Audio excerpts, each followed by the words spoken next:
Hi, this is CK Sample with the Daily Obsession. Today I wanted to talk about the Kindle 2, which was announced by Amazon today, except I don't really want to talk about the Kindle 2. I want to talk about e-ink technology and ebook readers and why it's a cool technology that we're obsessed with. And the way I thought it would be good to kind of look at this is to look at one of the original ebook readers that predates the first Kindle, which is the Sony Reader, because I happen to own one. So I thought I'd show you what it's like in case you've never seen how e-ink technology reacts to actual light, and talk about some of the benefits of it.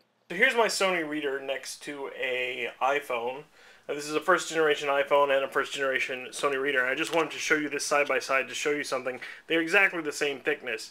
The news about the Kindle being thinner than the iPhone isn't really hot news. It's more the fact of how clunky the original Kindle was than anything else, because this is a, I don't know, 3 or 4 year old device, and it's about the same thickness as the iPhone. The old iPhone, mind you. The newer iPhone, it's a little bit thicker, but barely, you know, just very microscopically.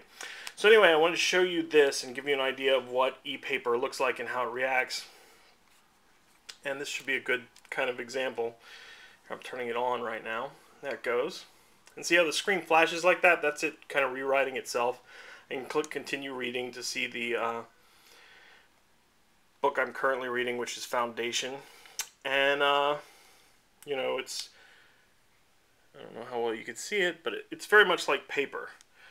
And it just does this flashing when you turn pages. That's the big difference between a real book and this. It's lighter than most real books.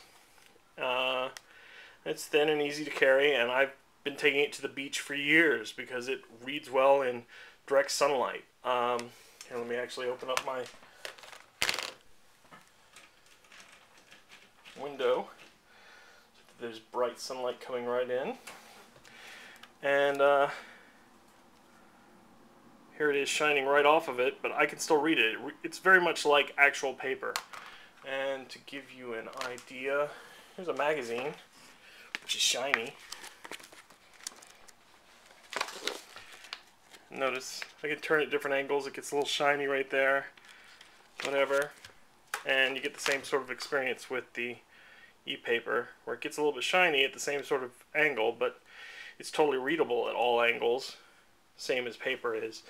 And this is one of the great benefits about this. Now compare that to the iPhone, which some people recently have been calling, because of Google, a new, let me do my password, a new ebook reader, ebook killer, but notice I can't really read that when it gets that shiny.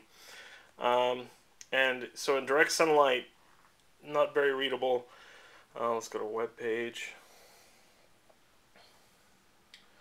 Something that's actually book-like. Here's a Google Reader that I was looking at earlier on it.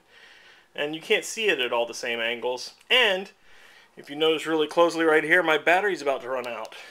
And that happens all the time with the iPhone, because it only has like a, well, mine's an older one, so it only has like a 6-hour battery life.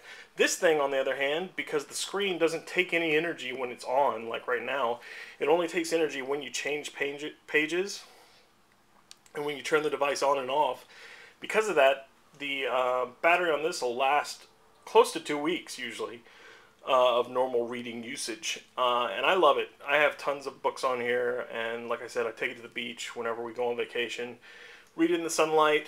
And now this model, this is the Sony Reader first edition that they released of it. This is an older technology screen too, so it's got a slight green tinge, and the newer model ebooks e-ink technology actually looks much more like paper than this does even.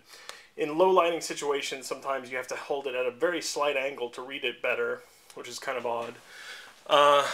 Because of the greenness, it just looks slightly more white when it's at an angle.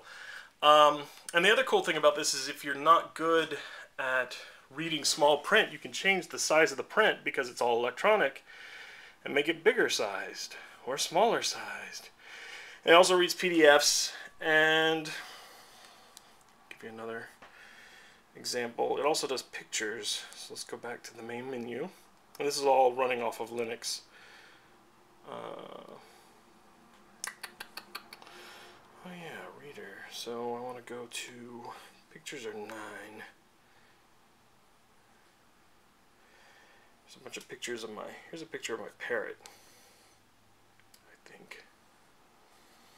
So, see, it can even render like grayscale pictures. And the Kindle, on the other hand, this has no wireless connectivity, no internet connectivity like the Kindle does. So the Kindle does have that added coolness. But this should just give you an idea, if you've never seen it before, what e-paper's like and why it's cool. Make sure you check out our ebook readers lineup. We have a comparator up on the site, and I'll link to it in this post. And as you can see, we already have the Amazon Kindle 2 here, so you can compare all these devices. If you want to check by price, you just click right here, and it shuffles through and shows you which one's the most expensive, which is the iRex Iliad 2nd edition at $700. And it doesn't have some of the newer model. It doesn't have some of the unreleased yet, I should say, model ebook readers that should be coming in the future. So this is emerging technology. It's really cool. If you're a book nut, you're going to love it because you can carry a whole slew of books around in one little easy to read package. Also, make sure you check out our Amazon Kindle 2 page for all the details on this new device. Cheers!